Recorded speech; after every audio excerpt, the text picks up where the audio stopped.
Right, so if you've seen any of my videos, it may look slightly complicated in how I adjust parameters or how I control the DAW using the noodler.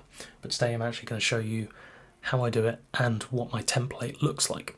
So if we have a look at our template, what we can see is we can see each individual MIDI input for the MIDI channels. If you go to menu number 1, you can see all of your channels on the noodler. So essentially down the left hand side you've got 1, 2, 3, 4. That's what I've done also on here. So I've got my pad, my drone, my motif and my motif 2. That's all well and good, but how am I actually sending data into the noodler? As in, how am I saying, okay, noodler, switch to the 5th degree of the scale, switch to the 2nd degree of the scale? That is done through MIDI outs. So MIDI is coming out of my computer and it's going into the noodler. That is done through this control number 5, this track 5 control. Now what that does is it's got a hardware send, a MIDI hardware send to the noodler to channel 15. And channel 15 on the noodler, you can see that's essentially where noodler control accepts its data from. So what am I actually doing on this channel? Essentially, if I bring this over, you can see I've got a bunch of scale degrees and then I've got my different chord types on the side.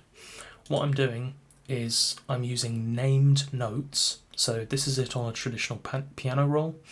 I'm using named notes and I'm essentially hiding all of the ones that I don't use. So I go, I ended up naming these and then I can just load them from wherever. I've also got one for Get Good Drums Modern Massive, which allows me essentially, it just allows you to choose what named notes you have.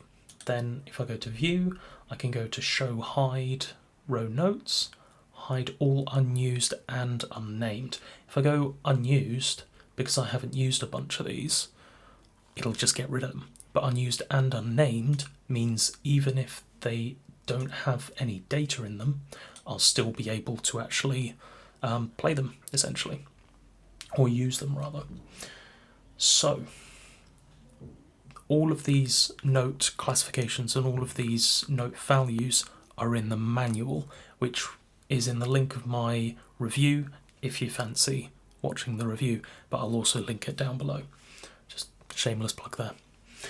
Right, one of the most important things though is the fact that this sequence, you can see it's on the line, it's on the bar.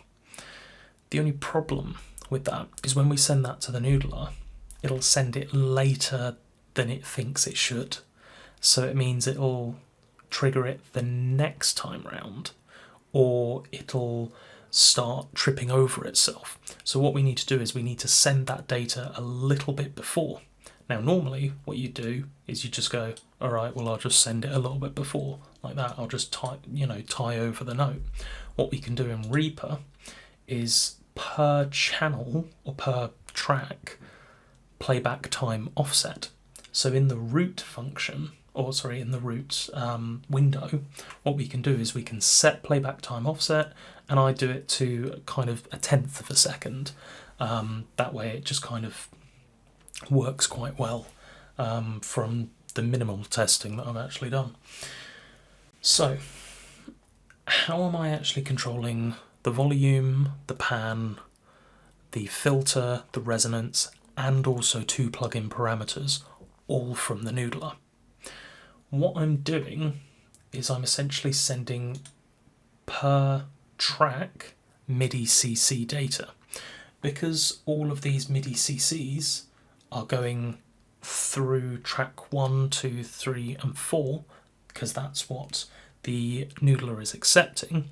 It means if I go shift menu and to the MIDI control center, or the MIDI controller that's built into the unit, you'll see I've got a pad, drone, motif 1, motif 2 in at least the volume section. You can use the top left hand corner encoder to go left and right with those. Now what these correspond to is the same MIDI channels.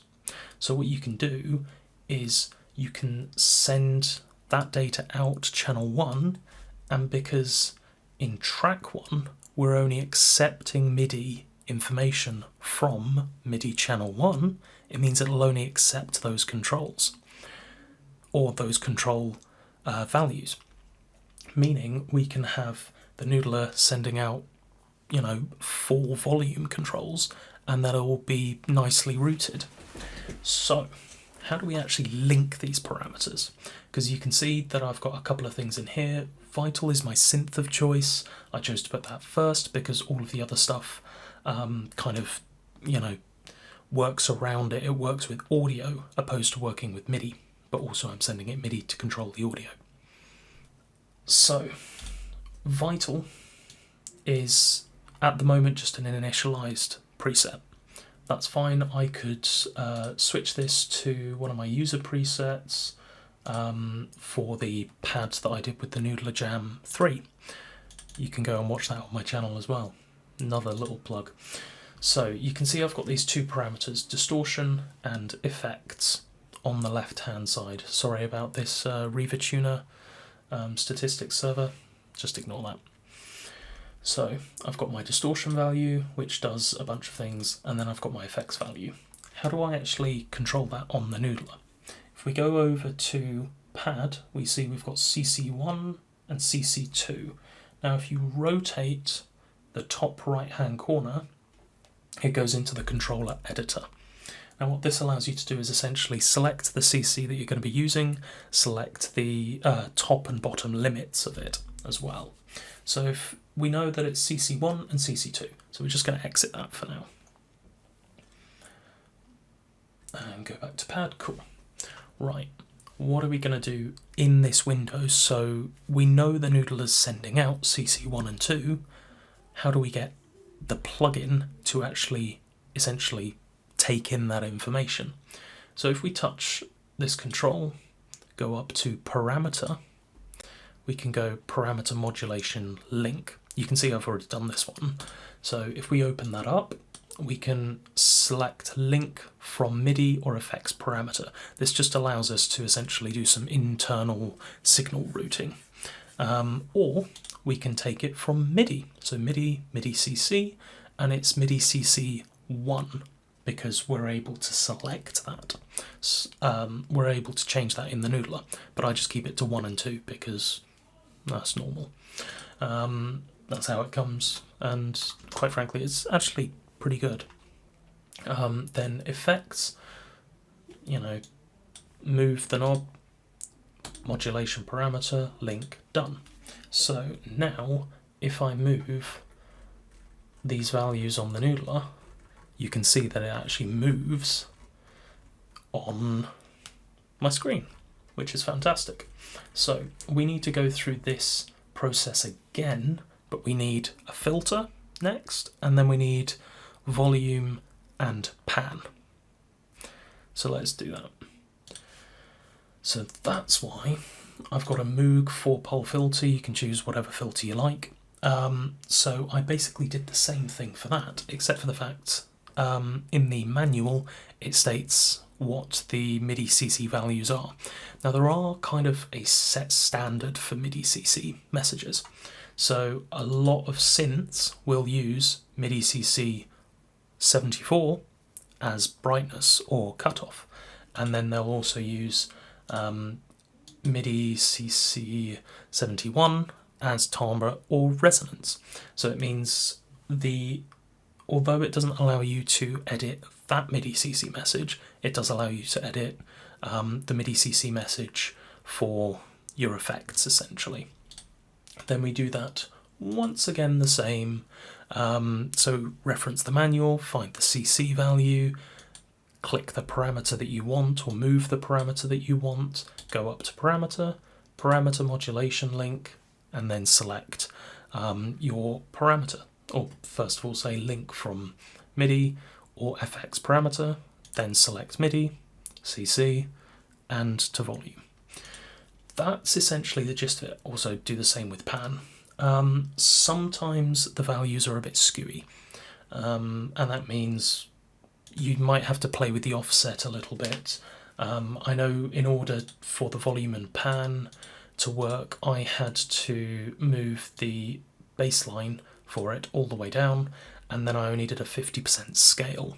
That way, when it's at full blast, it doesn't go up to 12 plus 12 dB, it just stays at 0 dB. So only go negative, don't go positive. Right, finally, I just have it thrown through some, through a FET style compression, a FET style compressor from Analog Obsession, then an STEQ, once again Analog Obsession, and then console with a little bit of drive, Analog Obsession. I love these plugins. They're totally free, but do go and check out his Patreon, because he's got a lot out there that will help a lot of people just kind of get into that idea of analog modelling. Right, and when that's all said and done, I just put it into, obviously I route all of my tracks into the mix bus where I've got all of those effects, and then that just gets sent to a recording channel, and I'm able to have a record out, essentially.